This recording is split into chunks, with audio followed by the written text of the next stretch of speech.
कितनी प्रॉपर्टी के मालिक हैं भीम आर्मी प्रमुख Chandrashekhar Azad? News network company के डायरेक्टर, पत्नी के पास 400 ग्राम सोना। भीम आर्मी के प्रमुख चंद्रशेखर आजाद ने आजाद समाज पार्टी के उम्मीदवार के रूप में गोरखपुर शहर, गोरखपुर अर्बन से नामांकन दाखिल करते हुए हलफनामे में अपनी संपत्ति की जानकारी दी थी।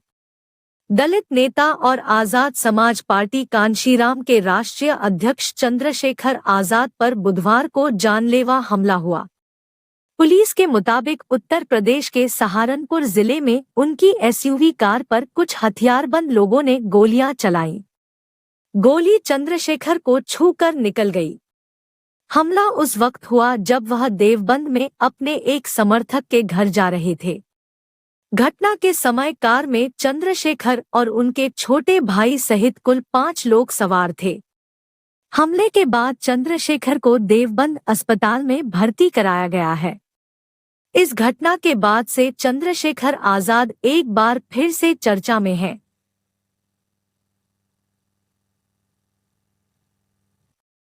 कितनी संपत्ति के मालिक?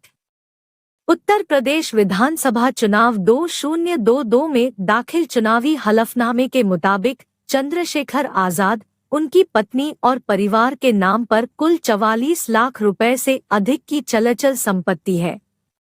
चल संपत्ति 26.14 लाख रुपए की है।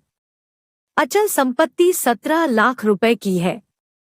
चंद्रशेखर मूल रूप से सहारनपुर जिले के छुटमलपुर के पास स्थित घड़कौली गांव निवासी है। शपथ पत्र के मुताबिक भारतीय स्टेट बैंक की छुटमलपुर शाखा में चंद्रशेखर का अकाउंट है, जिसमें तब 26,369 रुपए थे। पत्नी वंदना कुमारी के अकाउंट में 84,307 रुपए थे। वंदना कुमारी का मुजफ्फरनगर के पंजाब नेशनल बैंक में भी अकाउंट है, जिसमें 3,18,617 रु की जमा राशि बताई गई थी। ज्वेलरी की बात करें तो चंद्रशेखर के पास 40 ग्राम सोना है, जिसकी कीमत तब 1,96,000 रुपए थी। पत्नी के पास 400 ग्राम गोल्ड ज्वेलरी है, जिसकी कीमत 19,60,000 रुपए बताई गई थी।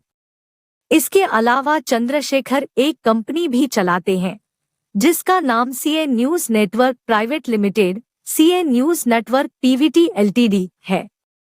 चंद्रशेखर और उनकी पत्नी को एक बेटा है, जिसका नाम उन्होंने युग रखा है।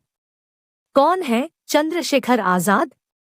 भीम आर्मी का नेतृत्व करने के अलावा चंद्रशेखर आजाद समाज पार्टी कांशीराम के भी प्रमुख हैं। पार्टी की उन्होंने 2020 में की थी।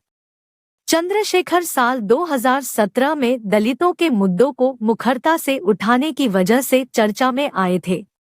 हालांकि चुनाव उनकी पार्टी ने अच्छा प्रदर्शन नहीं किया, लेकिन चंद्रशेखर ने तेजी से काफी लोकप्रियता हासिल की है। मुख्य रूप से उनकी व्यक्तिगत अपील के कारण और भीम आर्मी द्वारा यूपी और आसपास के राज्यों में दलित मुद्दों को जोर शोर से उठाने के कारण वह चर्चा में रहे हैं। चुनावी सफर। चंद्रशेखर की लोकप्रियता बढ़ने और मायावती की बसपा की गति कम होने के बावजूद आजाद समाज पार्टी को अब तक कोई बड़ा राजनीतिक लाभ नहीं हुआ है। 2019 के लोकसभा चुनाव से पहले आजाद ने कहा था कि वह वाराणसी से प्रधानमंत्री नरेंद्र मोदी के खिलाफ चुनाव लड़ेंगे, लेकिन अंततः उन्होंने एसपी-बीएसपी गठबंधन को समर्थन दिया। 2020 में उन्होंने अपनी पार्टी की स्थापना की। 2022 के उत्तर प्रदेश विधानसभा चुनावों से पहले वह गठबंधन के लिए समाजवादी पार्टी के साथ बातचीत कर रहे थे, लेकिन अंततः यह कहते हुए पीछे हट गए कि सपा ने दलितों का अपमान किया है। उन्होंने गोरखपुर से मुख्यमंत्री योगी आदित्यनाथ के खिलाफ चुनाव लड़ा, लेकिन 4,000 से भी कम वोट पाकर चौथे स्थान पर रहे और अपनी जमानत गंवा दी। टीम बस्ती मीडिया।